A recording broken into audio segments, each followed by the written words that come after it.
Selamat siang pemirsa. Sumatera Utara hari ini kembali hadir menjumpai Anda edisi Selasa siang 20 Juni 2023. Sejumlah informasi menarik telah berhasil dirangkum oleh tim redaksi kami untuk Anda. Bergabunglah bersama saya, inilah Sumatera Utara hari ini selengkapnya.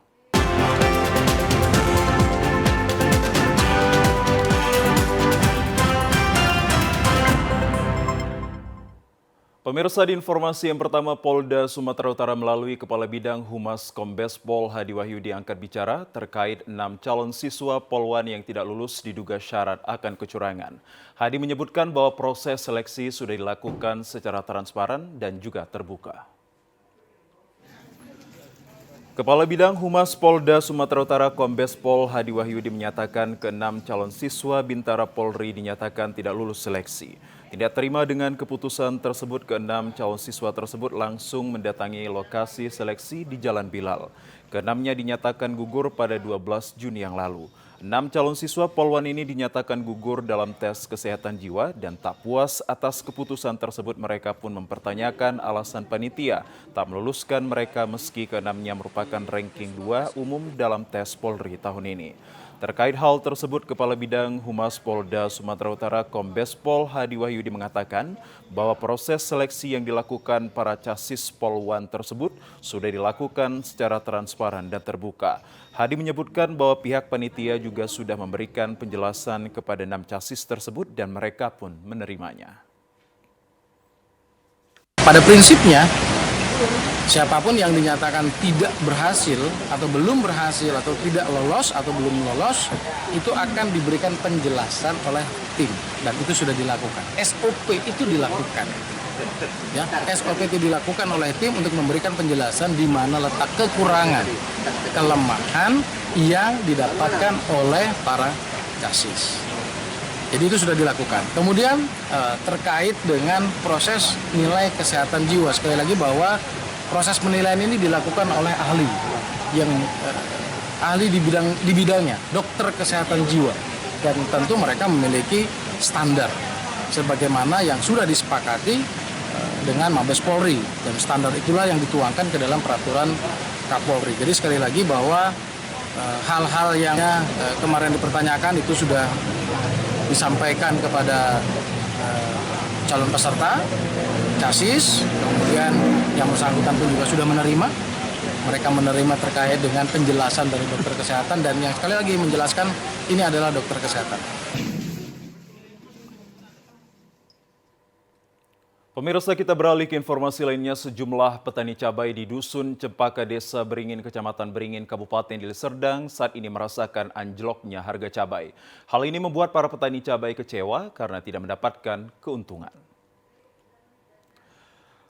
Harga cabai saat ini di tingkat petani anjlok di kisaran Rp16.000, bahkan kemarin sempat turun hingga Rp10.000 per kilogramnya. Hal ini membuat para petani mengeluh karena tidak mendapatkan untung, bahkan merugi karena biaya ongkos tanam tidak sebanding dengan hasil penjualan. Anjloknya harga cabai di tingkat petani ini sudah dirasakan sejak 5 bulan terakhir, ditambah lagi dengan sulitnya mendapatkan pupuk bersubsidi, membuat para petani mengeluarkan biaya tanam yang lebih besar pula. Petani cabai lebih berharap agar cabai bisa dijual di kisaran Rp25.000 hingga Rp30.000 per kilogramnya. Harga cabai sekarang ini masih di harga bawah ini Pak, terhitung kayak mana?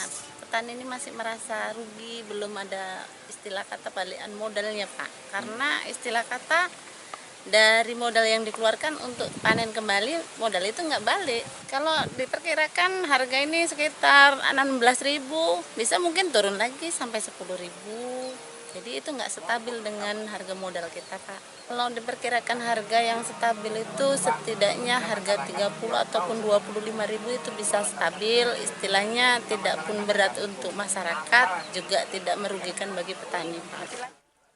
Sementara itu, Kepala Desa Beringin Sudarsono mengatakan bahwa lahan pertanian di Desa Beringin seluas 260 hektar dan rata-rata penduduknya berprofesi sebagai petani. Kelompok tani di Desa Beringin ada 8 kelompok, sementara pupuk bersubsidi hanya diperuntukkan untuk petani padi. Sementara untuk petani lainnya harus membeli pupuk non-subsidi. Jadi sekarang di kelompok tani yang ada di Desa Beringin ini sangat kesulitan untuk mendapatkan pupuk subsidi terkait dengan luas lahan dari petani. Jadi pupuk subsidi sekarang ini masih kurang dirasa para petani. Sampai saat ini pupuk subsidi itu dikhususkan bagi petani padi. Jadi untuk petani-petani yang lain belum ada subsidinya, Pak. Untuk petani cabai saat ini belum ada disubsidi dari pemerintah terkait dengan adanya pupuk subsidi, itu terkhusus untuk petani padi saja. Petani cabai berharap agar pemerintah dapat menstabilkan harga cabai dan pupuk bersubsidi mudah didapat. Pemirsa, kami ajak Anda ke informasi lainnya jelang Hari Raya Idul Adha. Dinas Perkebunan dan Peternakan Provinsi Sumatera Utara mencatat sekitar 70.483 ekor hewan akan dikurban pada tahun 2023. Data Dinas Perkebunan dan Peternakan Provinsi Sumatera Utara tahun 2023 menyebutkan kebutuhan hewan kurban di Sumatera Utara mencapai 70.483 ekor, dengan rincian sapi 44.364 ekor, kambing 15.236 ekor, dan domba 10.883 ekor. Data kebutuhan dihitung dari jumlah pemotongan hewan kurban tahun lalu ditambah estimasi penambahan 10%.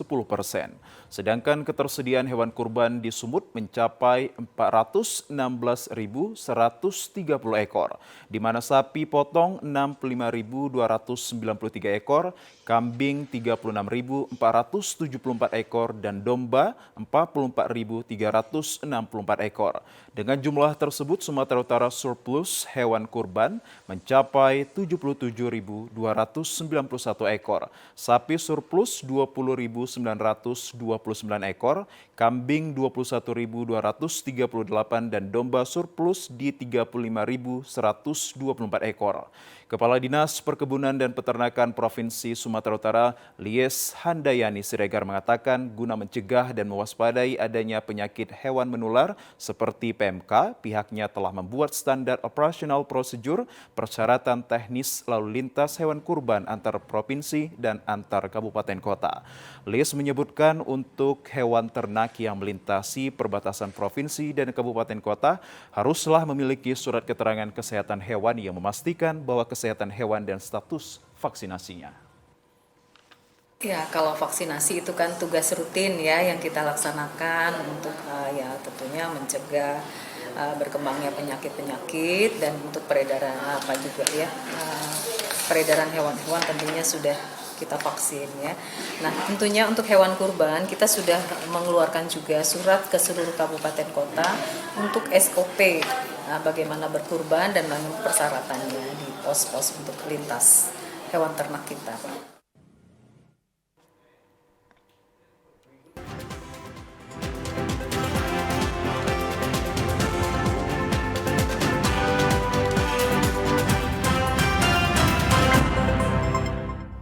Pemirsa, seorang calon jamaah haji Indonesia berasal dari Kabupaten Labuhan Batu Utara meninggal dunia di Tanah Suci Mekah karena sakit. Korban bernama Hasan Basri bin Habibun, usia 85 tahun, yang berasal dari Dusun Tanjung Tiram, Desa Teluk Pie, Kecamatan Kualuh Leidong, Kabupaten Labuhan Batu Utara, meninggal dunia setelah 3 hari tiba di Tanah Suci Mekah.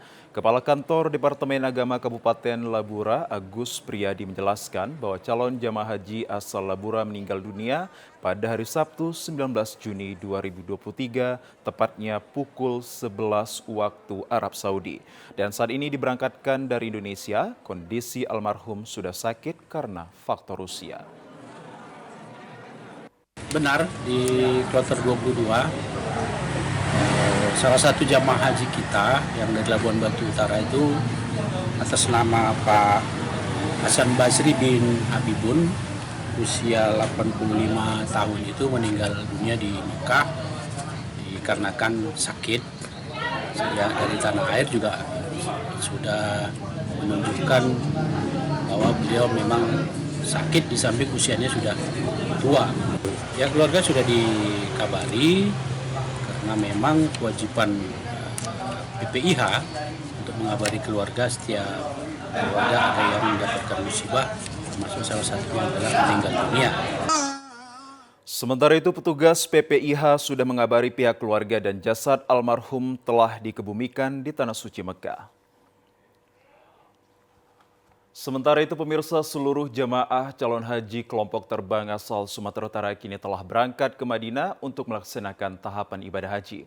Untuk mengetahui seperti apa jamaah haji asal Sumatera Utara dalam pelaksanaan jelang puncak haji, kini kita telah bergabung dengan salah seorang ketua kloter, Ahmad Yani. Assalamualaikum, Pak.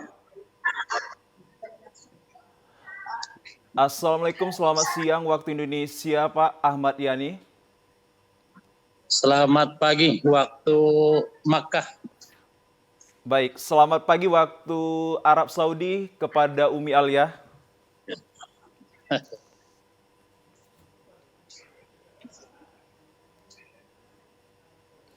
Assalamualaikum warahmatullahi wabarakatuh. Waalaikumsalam. Baik, bagaimana kabarnya Umi dan juga Pak Ahmad Yani? Alhamdulillah sehat walafiat. Sepertinya terputus-putus ini. Baik, saya utamanya akan berdialog dengan Pak Ahmad Yani selaku Ketua Kloter dalam Jamaah Haji asal Sumatera Utara ini. Pak, mengingat bahwa persiapan jelang puncak haji ini perlu untuk dilaksanakan secara masif dan kita mengingat puncak haji jatuh pada tanggal 27 Juni 2023. Lantas bagaimana terkait persiapan dan juga kesiapan hingga skema mobilitas para warga yang di dalam hal ini adalah jamaah haji? Baik, terima kasih. Memang waktu untuk Armusna sudah sangat dekat dan kepada seluruh jemaah haji tentu kita sudah menyampaikan beberapa hal yang perlu untuk mereka ketahui sebagai persiapan, baik itu persiapan fisik maupun mental.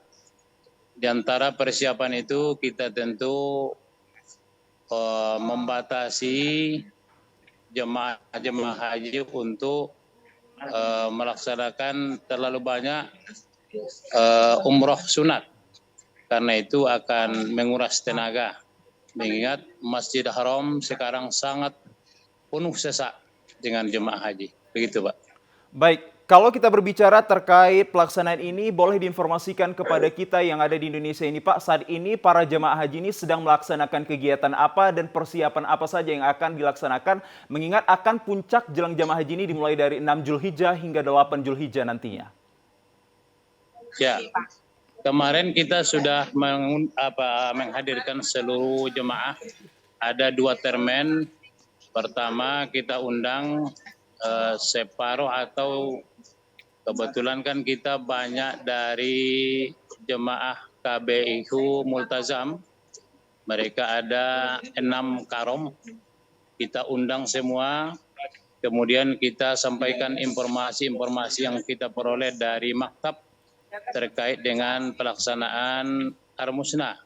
Begitu juga pagi ini tadi pada jam 7 waktu Arab Saudi, kita juga telah mengundang 2 karom lagi yang tersisa dan kita sudah menyampaikan hal-hal yang perlu mereka persiapkan untuk pelaksanaan puncak ibadah haji yaitu Armusna. Baik, tahan sebentar Pak Ahmad Yani, saya ingin berbincang kepada Umi Alia selaku jamaah haji. Umi mengingat bahwa pelaksanaan puncak jelang haji ini akan diselenggarakan sebentar lagi dan Anda selaku jamaah haji ini apa yang menjadi persiapan dan kesiapan dan juga secara fisik yang perlu untuk kita ketahui sebagai warga negara Indonesia kepada jamaah haji yang ada di sana, Umi?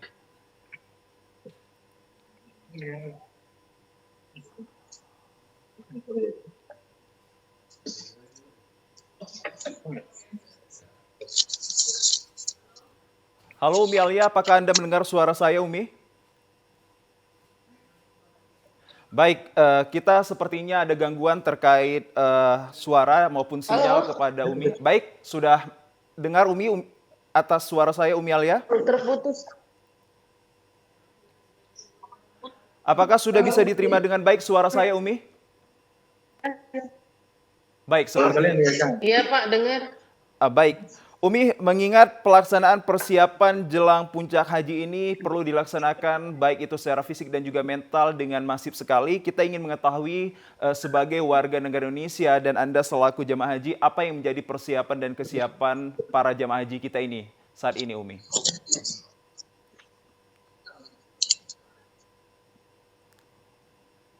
Baik, seperti Baik, oke. walaupun agak terputus, tapi saya agak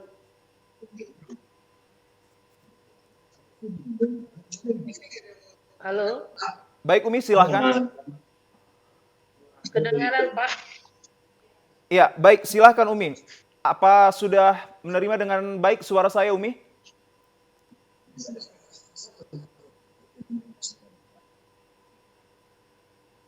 Baik, sepertinya masih terputus. Kita beralih ke Pak Ahmad Yani terlebih dahulu untuk Suaranya terputus-putus Pak. Baik, tahan sebentar, kita beralih ke Pak Ahmad Yani selaku Ketua Kloter. Pak Ahmad Yani, bisa Anda ceritakan terkait kondisi jamaah haji ini dengan mengingat kita bahwa kondisi cuaca juga sangat panas di sana, Pak Ahmad Yani.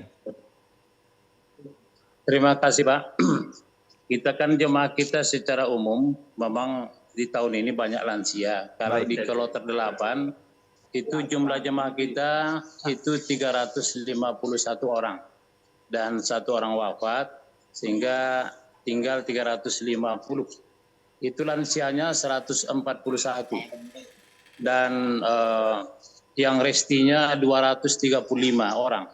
Artinya kalau tidak kita persiapkan secara matang, memang ini sangat beresiko. Oleh sebab itu, dalam beberapa hari terakhir ini, di samping kita memberikan penjelasan sebagaimana yang juga kita terima dari maktab, juga kita betul-betul membatasi bagi mereka yang kurang kuat ataupun yang agak berisiko dari sisi kesehatan untuk tidak memperbanyak kegiatan, belanja, dan lain-lain sebagainya. Tetapi tentu tetap juga kita anjurkan mereka berolahraga, turun, kemudian menyesuaikan udara yang ada di Arab Saudi ini, Pak. Baik, sepertinya sudah sangat masif sekali untuk informasi agar mereka menjaga ketahanan fisik mereka karena nanti dalam jelang puncak haji ini banyak hal-hal kegiatan yang perlu dilakukan untuk menyempurnakan ibadah mereka. Saya masih berbicara dengan Anda Pak Ahmad Yani untuk terkait puncak haji ini yang akan jatuh siogianya pada 27 Juni 2023 ini. Saya ingin mengetahui terkait pemetaan skema atas mobilisasi masyarakat kita yang berperan sebagai jemaah haji di sana. Ya, terima kasih Pak. Kan puncak ibadah haji kan pada dasarnya mulai dari pemberangkatan dari hotel menuju Padang Arafah itu sudah mulai akan ada proses-proses yang secara berurut harus kita ikuti. Antara lain kalau di Kloter 6, 7 dan 8 itu akan diberangkatkan pagi karena posisi hotel kita ini memang akan mengganggu kelancaran lalu lintas sehingga tidak lagi diundi, tetapi untuk kloter yang lain sampai 13 itu diundi. Tetapi untuk 6, 7 dan 8 itu dia prioritaskan pagi untuk berangkat ke Armina. Dan bus yang disediakan untuk setiap kloter itu adalah 6. Artinya kalau kita punya karom 8, maka busnya hanya disiapkan 6. Sehingga harus ada yang berdiri, sehingga ini kita siasati karena jumlah tempat duduk di bus itu hanya 55, maka perempuan yang boleh naik hanya 55. Sehingga nanti tidak ada perempuan yang berdiri, itu yang kita harapkan. Kalaupun ada nanti yang berdiri itu adalah yang laki-laki dan yang mampu berdiri. Begitulah prosesnya. Kemudian puncaknya itu kan pada tanggal 27. Artinya sebelum itu kita nanti direncanakan oleh pihak maktab untuk meninjau atau mensurvei lokasi di mana kita akan ditempatkan karena kita maktab 52.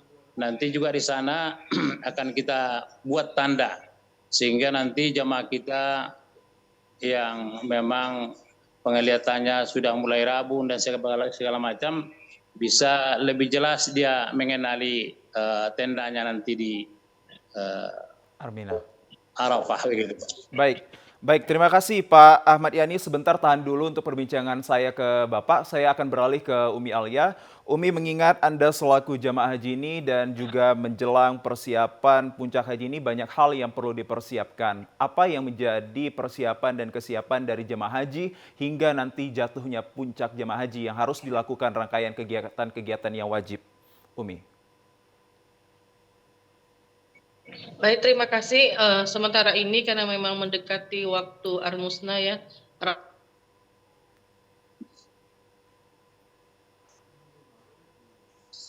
arahan dari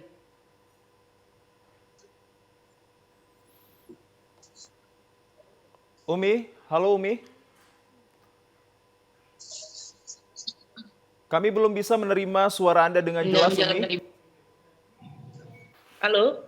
Halo Umi, kami belum bisa menerima suara Umi dengan jelas, terputus-putus tampaknya.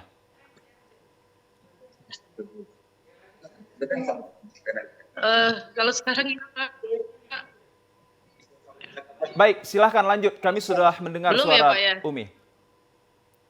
Iya, jadi sementara ini memang aktivitas kita sudah mendapat arahan untuk mengurangi kegiatan melaksanakan ibadah di Masjidil Haram, terutama melaksanakan umroh sunat. Kita sudah disuruh untuk dikurangin untuk kegiatan-kegiatan yang memerlukan fisik yang sangat kuat. Jadi untuk itu arahan dari pihak sektor maupun pihak kloter kita ikuti untuk mengurangi segala kegiatan di luar dari hotel kita ini gitu, karena persiapan ini sangat membutuhkan nanti tenaga kita di saat puncaknya haji. Salah satunya karena kondisi cuaca yang amat panas, di antara 45 derajat Celcius ke atas, ini yang selalu menjadi pertimbangan kita untuk keluar dari rumah atau keluar dari penginapan, Pak. Baik, kalau kita bisa katakan bahwa aktivitas fisik juga akan dituntut nanti untuk dalam hal jelang puncak haji ini. Apakah ada rangkaian kegiatan seperti senam untuk menjaga kebugaran tubuh dari para jemaah haji kita, mengingat tahun ini adalah Ramalan Sia, Umi Alia? Baik, ada Pak beberapa kegiatan yang dilaksanakan terutama dari pihak kloter ya, untuk kesehatan buat lansia. Kita diadakan ada 1 minggu sekali kemarin untuk kegiatan senam ringan, di posisinya tetap di penginapan ini, di hotel kita ini, dipandu dari pihak kesehatan kloter, Pak. Baik, untuk terkait pemberangkatan ke Arminah yang nantinya akan juga dipandu dan juga disokong dari para petugas PPIH ini, bagaimana Anda melihat ketersediaan mereka dalam hal persiapan dan juga kesiapan mereka untuk memberangkatkan para jemaah haji nantinya, Umi? Baik, alhamdulillah persiapan walaupun 1 minggu lagi. Pertama itu pengarahan buat kita sebagai jemaah, pengarahan persiapan tentang lokasi nanti selama di Arafah, Musdalifah, dan Mina. Kita sudah dikasih bimbingan untuk diberikan pengetahuan tentang letak dari penginapan kita nanti atau tenda kita nanti, baik nanti di Arafah, baik nanti lokasi kita atau sektor kita yang berada di Musdalifah, maupun juga tenda kita yang di Mina. Itu sudah kita dikasih arahan sama pihak kloter, Pak. Baik, artinya sudah sangat bersinergi sekali antara para jemaah haji dan juga petugas PPIH ini untuk menciptakan satu kondusivitas dalam kesuksesan persiapan jelang puncak haji ini. Saya masih berbicara kepada Anda, Umi, terkait persiapan yang dilakukan ini. Kalau kita ingin mengetahui sebagai warga negara Indonesia ini, dalam hari ini apa saja yang menjadi kegiatan para jemaah haji, Umi? Kalau sekarang ini kita sudah hentikan dulu sementara untuk kegiatan terutama pelaksanaan umroh sunat ataupun ziarah-ziarah di seputaran kota Mekah. Karena yang kita waktu tiba di Mekah kemarin, ada 1 minggu setelah itu kita ada ziarah-ziarah di seputaran kota Mekah. Namun sekarang seminggu menjelang Arafah kita hentikan seluruhnya. Bahkan kita juga disarani dari pihak KBIH untuk tidak melakukan banyak aktivitas di luar dari penginapan kita ini, Pak. Baik Umi. Tahan sebentar, kembali saya ingin berbicara kepada Pak Ahmad Yani selaku Ketua Kloter. Pak Ahmad Yani mengingat tahun ini juga adalah ramah lansia yang artinya di atas 50 bahkan 60 tahun adalah jemaah haji yang sudah lansia. Bagaimana untuk menyampaikan bimbingan hingga pengetahuan agar pelaksanaan dan persiapan puncak haji ini bisa dapat dilaksanakan dengan baik kepada para lansia kita? Terima kasih Pak. Kemarin kan kita sudah bertemu dengan pihak maktab. Artinya beberapa hal yang perlu diperhatikan bahwa kalau untuk dari hotel ke Arafah dan sampai Musdalifah itu masih bisa untuk memanfaatkan kursi roda, dan itu dari pihak maktab juga atau dari pihak Daker itu sudah mendata berapa kursi roda untuk setiap kloter. Namun untuk di Mina memang ini yang harus betul-betul didata, penting, karena jarak antara tempat kita atau pemondokan kita dengan tempat melontar itu ada sekitar 2,5 kilo. Sehingga bagi yang memang menurut perhitungan kami atau dengan pihak kesehatan atau dari KBH yang tentu lebih dekat dengan jemaahnya, tidak akan layak untuk melontar secara langsung, maka kami harapkan untuk mereka nanti dibadalkan ataupun dibantu untuk melontarkannya, begitu yang kami rencanakan. Baik, artinya tetap ada kemudahan dan bantuan yang diberikan dari petugas PPIH ataupun pemerintah kita untuk mensukseskan ibadah haji kepada para jemaah haji kita, mengingat kalau kita tahu tahun ini banyak sekali lansia. Begitu ya Pak Ahmad? Oh ya betul, sangat. Bahkan kalau seandainya ada di antara jemaah yang sudah pernah berangkat beberapa tahun yang lalu, kalau mereka ditanya bagaimana menurut Bapak pelaksanaan haji tahun ini, mereka menjawab luar biasa. Ini betul-betul yang paling sempurna yang kami rasakan. Begitu karena mereka. Artinya seluruh pihak bersinergi untuk kemudian bisa mensukseskan pelaksanaan haji tahun ini. Yang kita ketahui bersama hampir 30% itu lansia. Bahkan walaupun tidak lansia, ada juga beberapa yang memang resti, artinya perlu perhatian yang sangat penting dari pihak khususnya bagian kesehatan. Baik, Begitu, saya beralih ke Umi Alia. Bagaimana tanggapan Anda terkait mungkin hadirnya dari petugas PPIH ini untuk membantu mensukseskan penyelenggaraan ibadah haji ini hingga puncaknya yang jatuh pada tanggal 27 Juni 2023 nanti, Umi?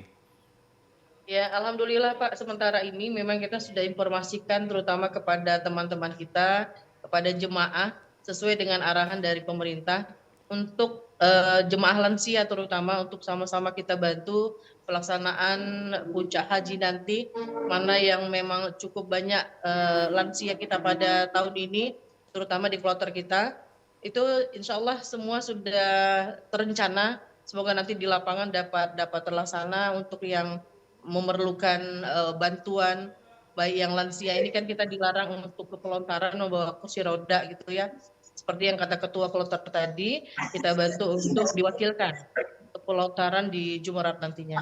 Baik, saya ingin mengetahui terkait kondisi kesehatan dari orang tua kita, saudara-saudari kita yang berada di sana, yang menjadi mungkin rekan Umi Alia yang berada di sekitaran Umi. Apakah mereka sudah ada yang mulai menurun kesehatannya dan apa untuk antisipasi jika mereka mendapatkan kendala dalam kesehatan?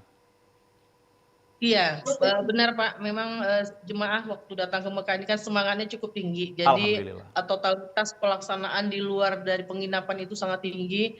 Di antaranya pelaksanaan umroh gitu ya. Bolak balik melaksanakan umroh bahkan 2-3 kali pelaksanaan umroh. Dan sekarang menjelang puncak sudah banyak mulai kesehatannya menurun. Cuman karena masih ada waktu, ini kurang lebih 1 minggu lagi, kita sudah sarankan untuk tetap jaga kesehatan, jangan banyak keluar rumah, makan vitamin, kemudian dikurangi dulu kegiatan-kegiatan yang tidak diperlukan begitu. Karena memang kondisi cuaca panas ini sudah banyak yang menurun, terutama batuk. Saya sendiri udah kena batuk, kemudian pilek gitu ya Pak. Namun belum sampai jangan sampailah untuk sampai ke KKHI gitu ya, kantor kesehatan kita gitu Pak. Baik Umi, masih berbincang dengan Anda, mungkin ini yang terakhir segmen bagi Anda untuk menjadi himbauan dan juga katakanlah pengetahuan bagi kita yang ada di Indonesia dan juga bagi jemaah di sana, apa yang harus benar-benar kita ketahui untuk persiapan jelang puncak haji ini di samping dengan kesehatan fisik kita Umi, agar sukses ibadah haji tahun 2023. Baik, haji ini memang adalah haji dengan kegiatan yang diperlukan adalah fisik gitu ya. Jadi karena fisik ini yang sangat diperlukan dalam pelaksanaan ibadah selama di Tanah Suci. Baik itu selama Arba'in di Madinah maupun di Mekah. Untuk itu kegiatan ini semua baik calon-calon jemaah kami yang ada di Medan, yang insya Allah berangkat di tahun-tahun kedepannya, atau yang sekarang sedang berada di Mekah, karena sudah puncaknya seluruhnya sudah berada di Mekah, insya Allah kita mari jaga kesehatan karena kondisi ini kegiatan fisik yang akan kita gunakan nantinya ini sangat diperlukan karena haji ini memang fisik. Jadi kalau untuk yang lanjut usia kita sarankan cepatlah beritahu kepada petugas kesehatan kalau memang kesehatannya menurun atau teman sekamar atau rekan-rekan yang lainnya untuk kesuksesan keberangkatan kita nanti ke Arafah, ke Musdalifah maupun ke Mina. Jaga kesehatan, tetap semangat. Insya Allah kita semua dapat melaksanakan ibadah ini di puncak haji ini untuk memperoleh haji yang mabrur. Insya Allah, Baik, amin. Umi, artinya klinik kesehatan ataupun fasilitas kesehatan tetap ready selama ini ya Umi? Alhamdulillah tetap ready. Kita posisi kesehatan ada di lantai dasar hotel kita Baik. ini atau penginapan kita ini, Pak. Baik, saya ke Pak Ahmad Yani mungkin menjadi segmen terakhir bagi kita semua. Pak Ahmad Yani, apa yang menjadi himbauan Anda dan juga harapan Anda agar penyelenggaraan ibadah haji ini sukses hingga ke puncak hajinya pada tanggal 27 Juni dan terkait kesehatan juga ingin kita ketahui.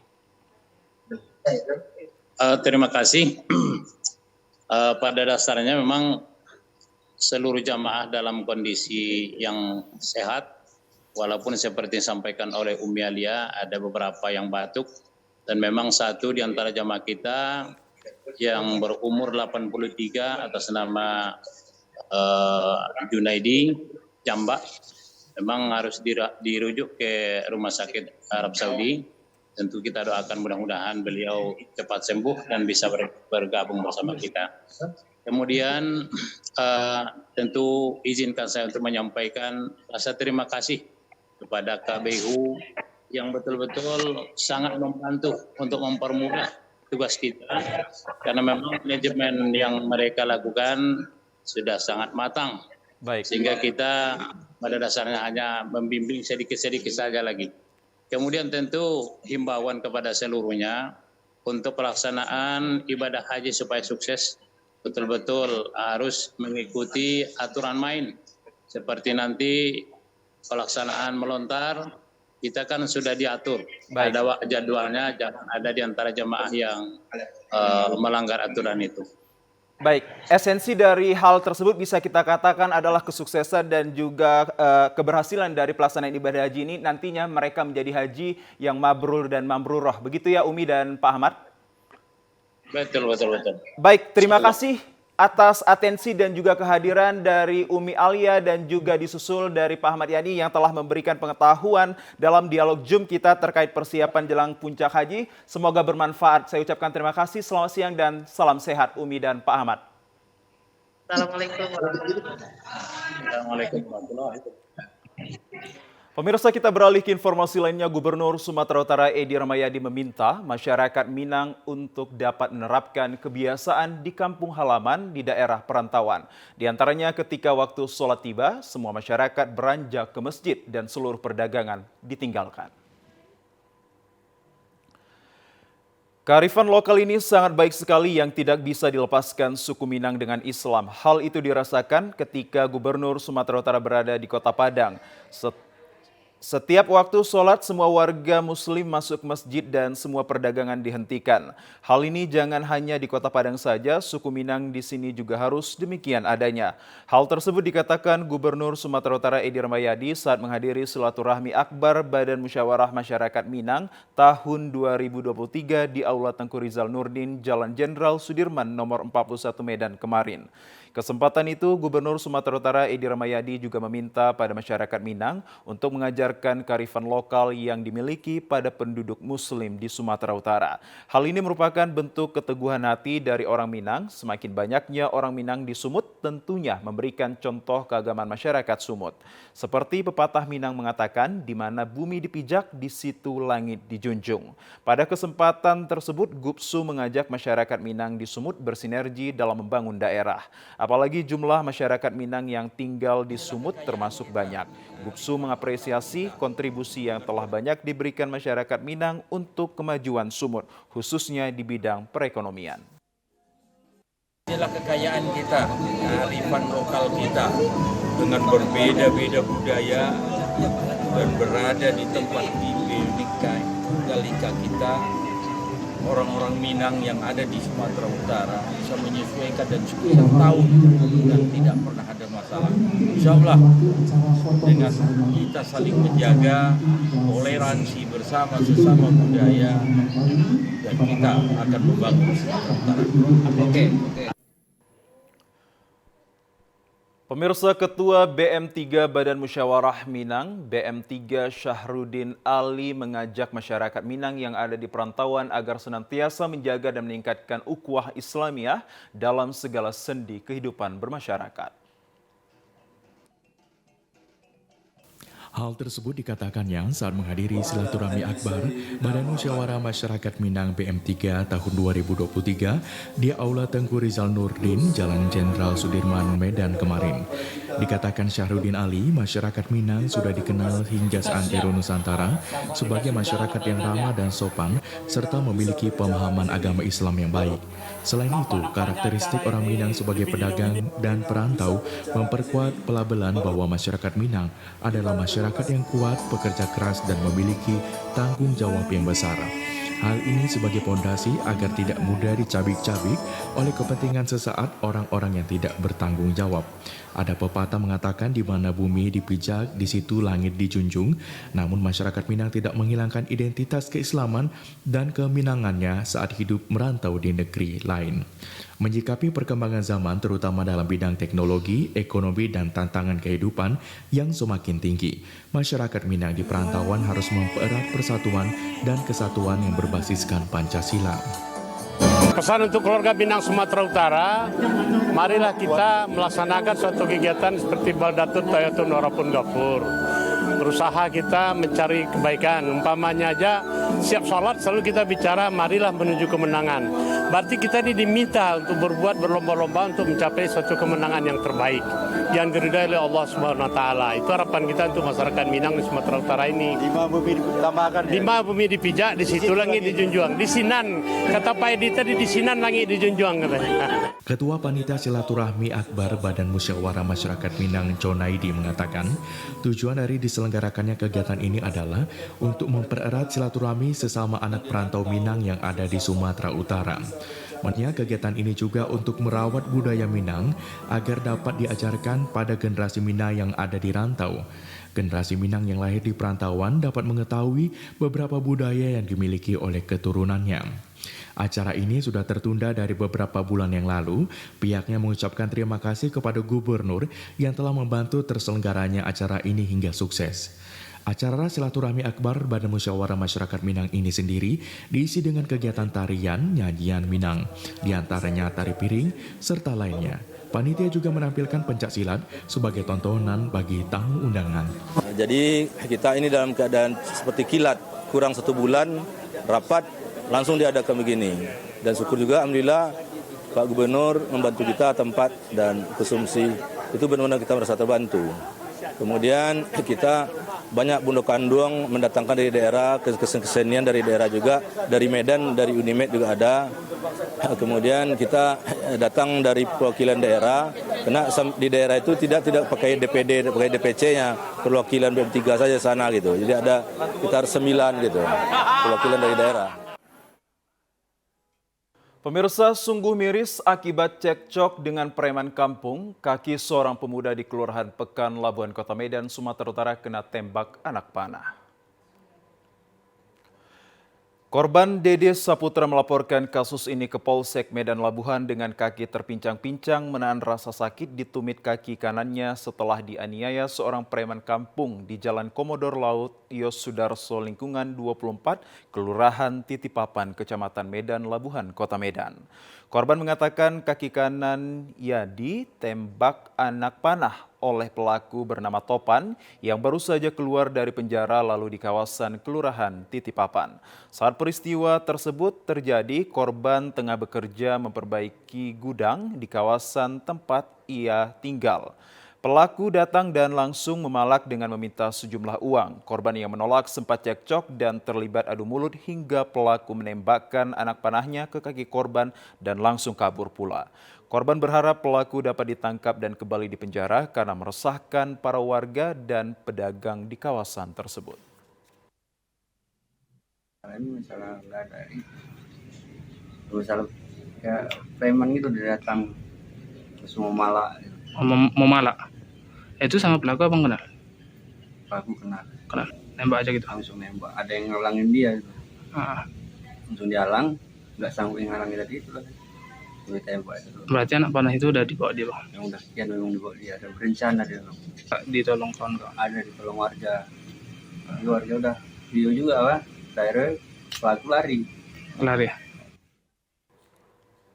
Pemirsa, kami ajak Anda ke informasi lainnya. Sejak tahun 1500 silam, Kabupaten Langkat merupakan wilayah kesultanan yang dipimpin seorang sultan mulai dari Musa, Aziz, dan juga Mahmud. Keberadaan masyarakat hukum adat di Indonesia secara faktual telah ada sejak zaman nenek moyang hingga sampai saat ini. Masyarakat hukum adat adalah kesatuan masyarakat yang bersifat teritorial atau genealogis yang memiliki kekayaan sendiri dan satu kesatuan hukum yang mandiri pula. Perjalanan Kesultanan Langkat dimulai sejak zaman Dewa Shah dan hingga Sultan Mahmud Abdul Jalil Rahmat Shah pada tahun 45 dengan memiliki kekayaan atau aset kerajaan. Kekayaan kesultanan tersebut tentunya menjadi ketertarikan bagi bangsa Belanda yang melakukan kontrak kerjasama dengan Sultan untuk mengolah hasil bumi serta sumber daya alam lainnya. Setelah sepeninggalan bangsa Belanda, kekayaan tersebut tentunya masih menjadi milik Kesultanan Langkat yang hingga kini keberadaannya mulai tergerus dan banyak dikuasai oleh para pengusaha dan perkebunan. Tengku Azizar, cucu Sultan Mahmud mengatakan, aset ataupun kekayaan yang dikuasai oleh salah satu pengusaha yang ada di kabupaten merupakan milik Kesultanan Langkat yang memiliki peta dan surat kontrak yang sah antara Belanda dan Kesultanan. Saya mengharapkan kalau itu adalah masih milik dari Kesultanan Langkat. Dasarnya apa itu? Dasarnya itulah tadi. Kita punya kondisi data-data yang lengkap dari atau onyang-onyang atau saya. Ada politik kontraknya sampai ditandatangani oleh atuk saya Sultan Mahmud Abdul Jalil. Sementara itu, kuasa hukum Kesultanan Langkat, Pengadilan Sembiring mengatakan pengambil alihan lahan milik Kesultanan Langkat ini tentunya dilakukan upaya hukum dengan melayangkan surat ke Pengadilan Negeri Stabat guna proses hukum lebih lanjut. Sehingga aset dan kekayaan Kesultanan tidak semena-mena dikuasai oleh segelintir oknum yang tidak bertanggung jawab.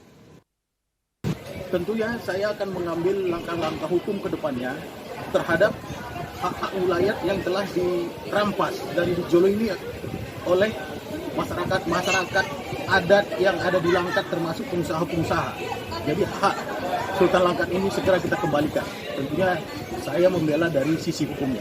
Saya juga baru tahu ada somasi malah digugat dengan perbuatan melawan hukum. Jadi baru pertama saya kejadian seperti ini. Tapi tidak masalah, itu kan hak mereka juga.